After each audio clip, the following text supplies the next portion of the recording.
जय माता दी भक्तों, आप सभी पर मां भगवती की कृपा बनी रहे। आज से नवरात्रि शुरू हो रहे हैं। आज पहला अध्याय हम दुर्गा सप्तशती का सुनेंगे। आज से हमारे सारे अध्याय रोज आपको मिल जाएंगे। मेरी वीडियो को प्लीज लाइक, सब्सक्राइब, शेयर जरूर करें। तो शुरू करते हैं पहला अध्याय। बोलो जय माता दी। इसमें आज हम मेधा ऋषि का राजा सूरत और समाधि को देवी की महिमा बताते हुए मधु केटव वध का प्रसंग सुनेंगे। महर्षि मार्कंडेय बोले, सूर्य के पुत्र सारविन की उत्पत्ति की कथा विस्तार पूर्वक कहता हूँ। सुनो। सारविन महामाया की कृपा से जिस प्रकार मनवंतर के स्वामी हुए उसका भी हाल सुनो। पहले स्वारोचिस नामक राज्य था। वह प्रजा को अपने पुत्र के समान मानते थे, तो भी कोलाविंदवंशी राजा उनके शत्रु बन गए।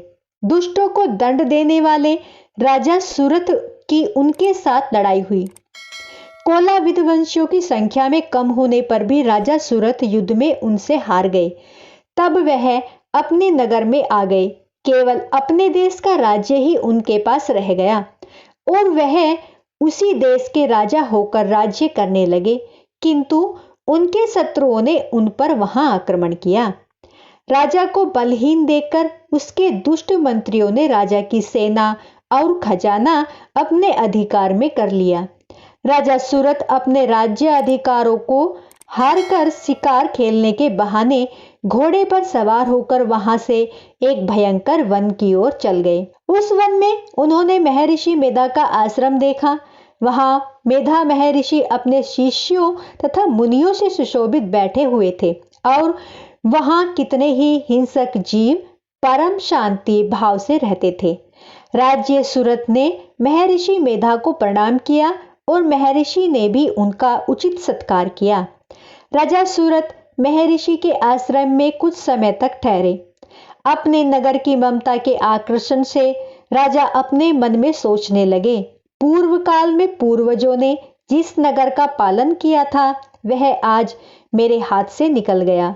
मेरे दुष्ट एवं दुरात्मा मंत्री मेरे नगर की सब धर्म से रक्षा कर रहे होंगे या नहीं।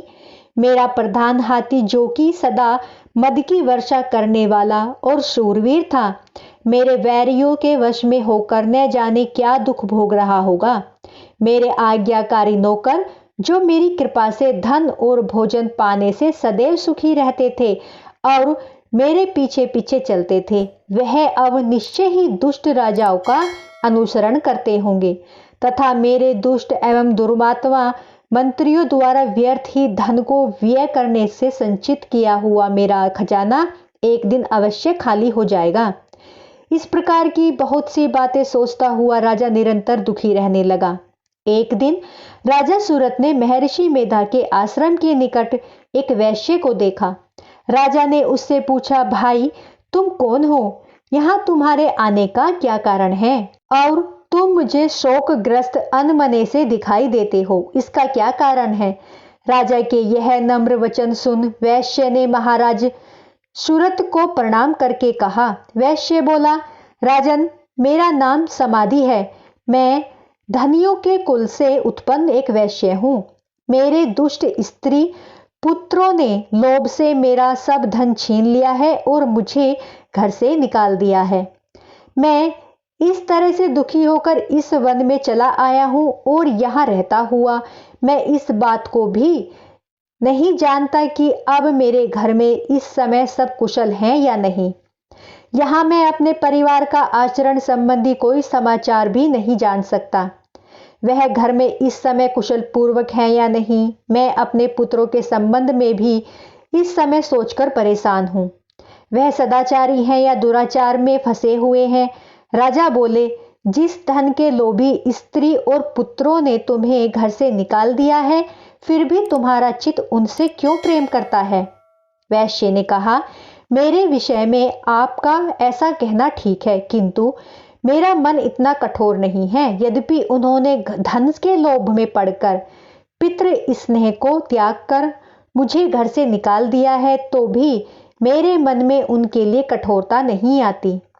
हे महामते, मेरा मन फिर भी उनमें क्यों फंस रहा है, इस बात को जानता हुआ भी मैं नहीं जान रहा हूं। मेरा चित्त उनके लिए दुखी है, मैं उनके लिए लंबी लंबी सांसें ले रहा हूं।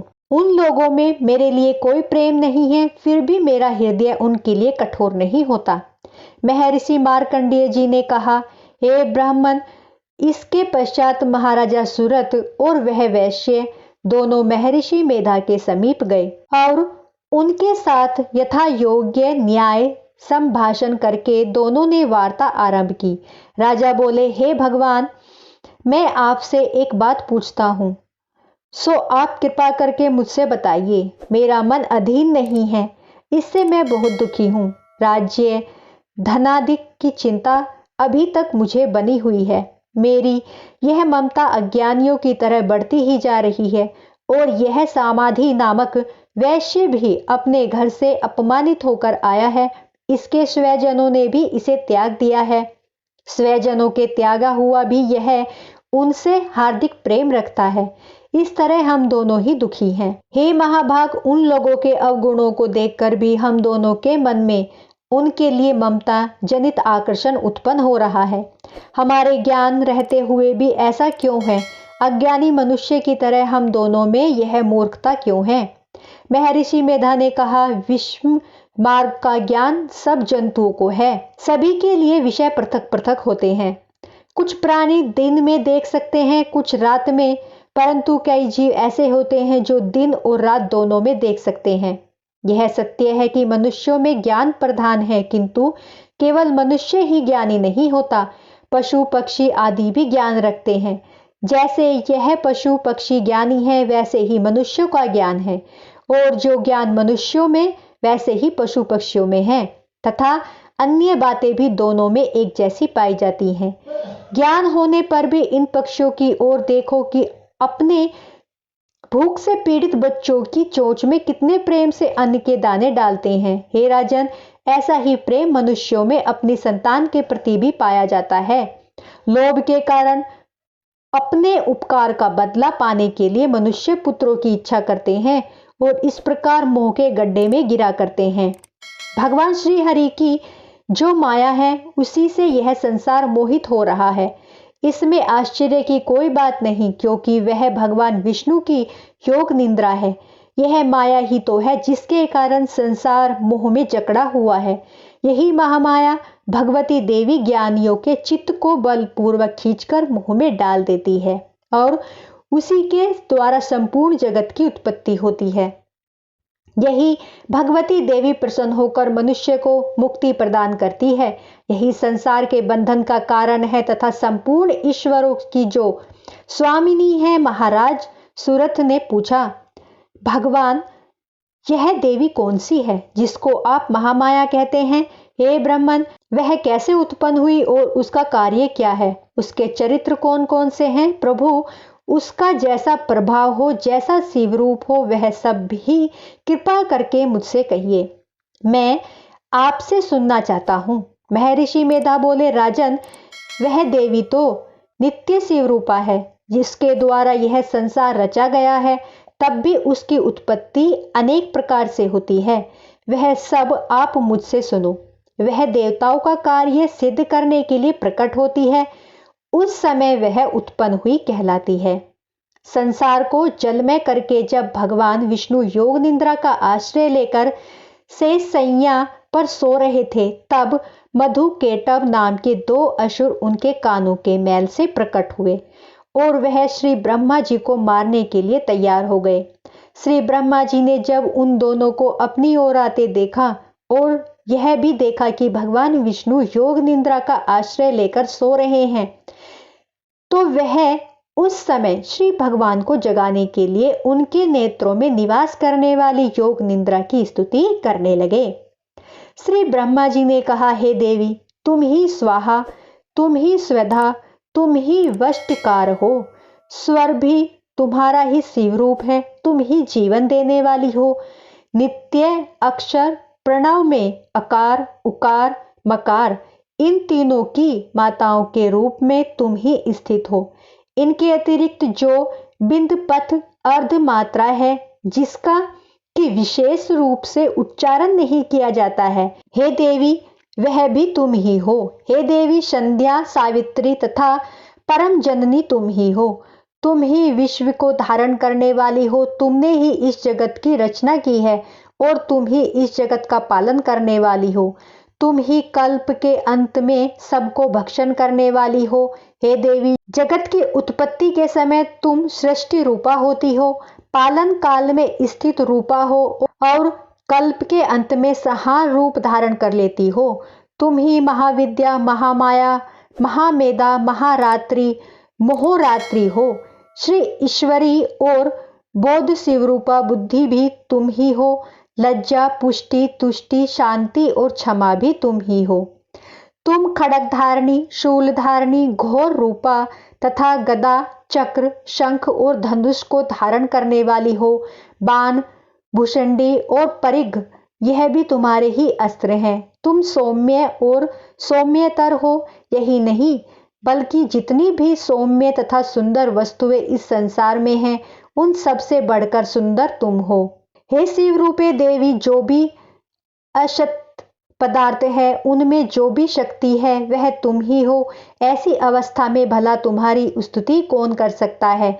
इस संसार की सृष्टि, पालन और संहार करने वाले जो भगवान हैं, उनको भी जब तुमने निंद्रा के वशीभूत कर दिया है, तो फिर तुम्हारी स्तुति कौन कर सकता है। मुझे भगवान विष्णु तथा भगवान शंकर को शरीर धारण कराने वाली तुम ही हो।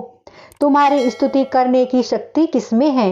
हे देवी, तुम तो अपने इन उदार प्रभावों के कारण ही प्रशंसनीय हो।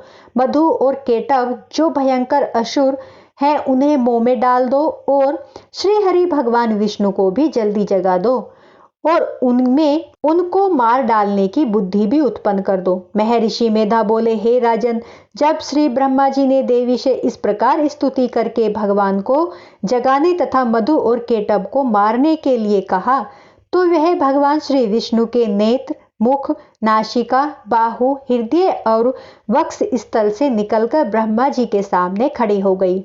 उनका ऐसा करना था कि भगवान श्री हरि तुरंत जाग उठे और दोनों असुरों को देखा, जो कि अत्यंत बलवान तथा पराक्रमी थे और मारे क्रोध के जिनके नेत्र लाल हो रहे थे और जो ब्रह्मा जी का वध करने के लिए तैयार थे।